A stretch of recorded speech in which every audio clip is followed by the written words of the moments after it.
Hello बच्चोवाड़ी, कैसे हैं आप सब और क्या हालचाल हैं आपके।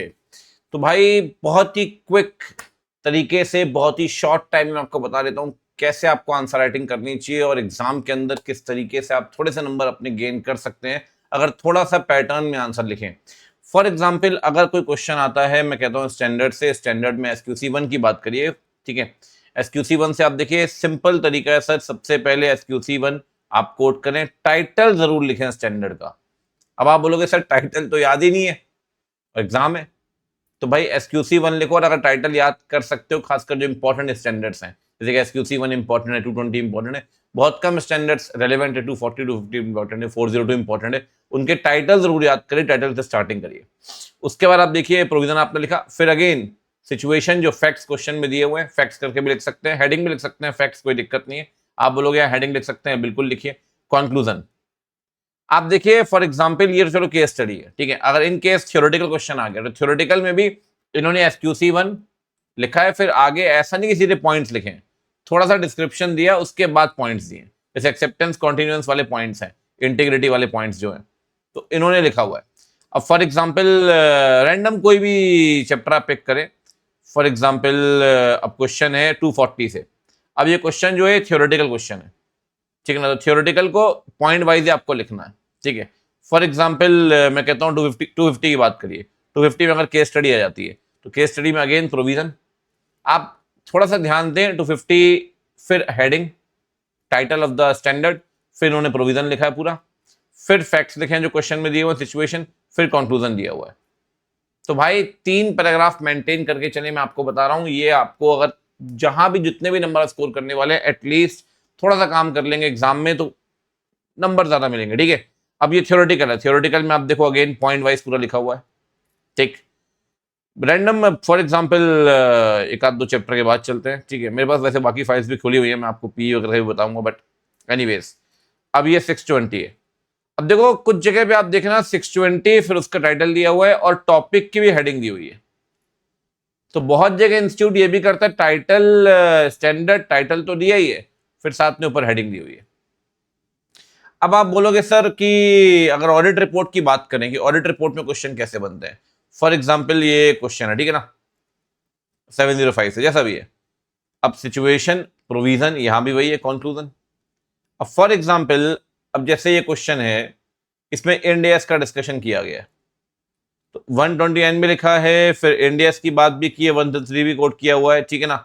तो अगर इन केस कभी इंडियास इंटरलिंक करता है तो आप इंडियास के बारे में लिखो, कोई दिक्कत नहीं है, फिर सिचुएशन और कंक्लूजन, ठीक है। फॉर एग्जाम्पल एक और कोई नया क्वेश्चन, टाइप ऑफ ओपिनियन, ये जरूर देखिए कौन सी ओपिनियन देनी है। अब जब भी आप ओपिनियन देंगे तो बहुत ज्यादा मत लिखना भाई, क्योंकि ओपिनियन की ड्राफ्टिंग आती है एग्जाम में। अब क्वालिफाइड ओपिनियन है तो in our opinion and to the best of our information according to the explanation given to us, ये लाइन तो हमेशा याद रखनी चाहिए। इसके बाद जो भी लिखना है आपको, अगर पता है आपने चैप्टर पढ़ा है एडवर्स में कैसे देनी, क्वालिफाइड में से देनी, वो मैटर करता है।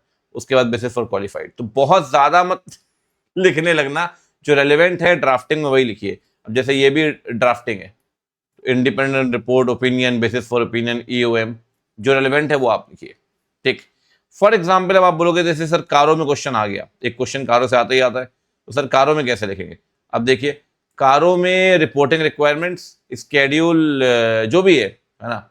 अब देखो क्लॉज इन्होंने कोट किया है, अब बिल्कुल कोट करिए, कोई दिक्कत नहीं है, एज पर पैरा 3 ऑफ कारो 2020, कोई भी कारो का आप उठाइए, इन्होंने प्रॉपर क्लॉज कोट किया हुआ है। आप भी कोट 2020 आएगा, आप भी कोट करिए, ठीक है। एक तरफ पूरे क्लॉज आ गए और यहाँ पे कंक्लूजन। मेरी एक बात ध्यान रखना, अगर किसी एक क्लॉज से क्वेश्चन आए कारो से, ट्राई करिए, समय है तो पूरा क्लॉज लिखिए, पर्टिकुलर डिस्कशन मत लिखना उसमें, पूरा क्लॉज, भले क्लॉज में 5 पॉइंट होंगे वो, ठीक। अब मुद्दे वाली बात है सर कि पी में आंसर कैसे लिखेंगे, पी के अंदर। अब आप देखो पी के बहुत सारे क्वेश्चन है मेरे पास, ठीक है। प्रोविजन में इन्होंने हेडिंग जरूर यूज की है।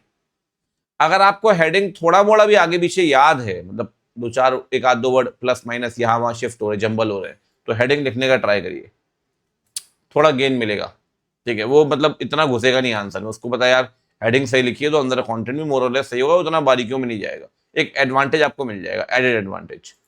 फिर clause 1 part 1 first schedule, chartered accountants act, बिल्कुल ट्राई करिए, मेरी क्विक समरी मैंने दी हुई अपने टेलीग्राम चैनल में, उससे आप याद जरूर कर सकते हैं कि सर कौन सा क्लॉज किस चीज का है, ठीक है ना। इससे थोड़ा एडवांटेज आपको मिलेगा। और पी में आपको पता है बहुत इंपॉर्टेंट है, तो भाई ये रेफरेंस तो आपको हर पी के अंदर देना पड़ेगा।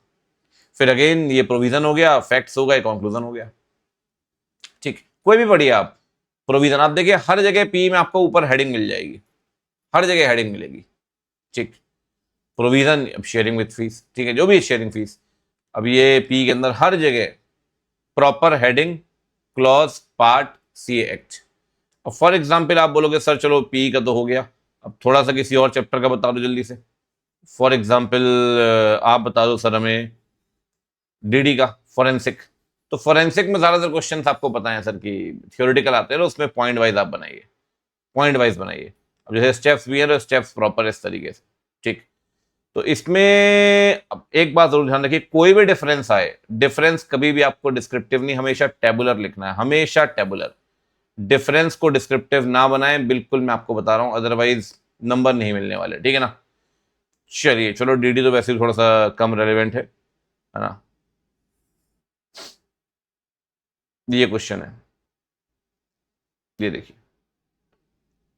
अब यहां भी थ्योरेटिकल क्वेश्चन, थ्योरेटिकल पॉइंट, ठीक।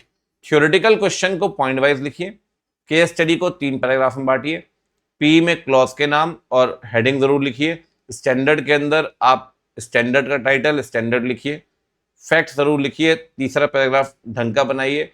ड्राफ्टिंग के अंदर चैप्टर 7 में बहुत ज्यादा मत लिखो, कारों के अंदर भाई क्लॉज जरूर रेफर करिए। ये शॉर्ट में मेरी तरफ से है। उम्मीद करता हूं ये वीडियो आपके लिए थोड़ी सी हेल्प आपको करेगा, कहीं ना कहीं मदद आपको मिली होगी। मिलते हैं आपसे अगली वीडियो में, bye, take care, see you.